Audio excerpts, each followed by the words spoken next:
भैया को झगड़ा में बाबूजी परिसत मखान, झुमी झुमी लालन के करियन चुमान। भैया को झगड़ा में बाबूजी परिसत मखान, झुमी झुमी लालन के करियन चुमान। आंगन चानन नीपू कौशल्या, आंगन चानन नीपू कौशल्या, गजमोती चौक पुरान।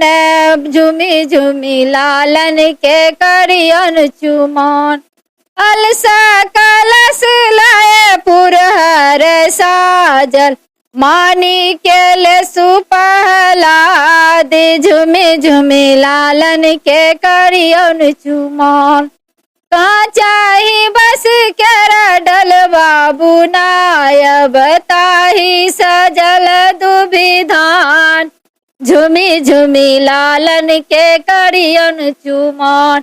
भैया को झगड़ा में बाबूजी परिसत मखान, झुमी झुमी लालन के करियन चुमान।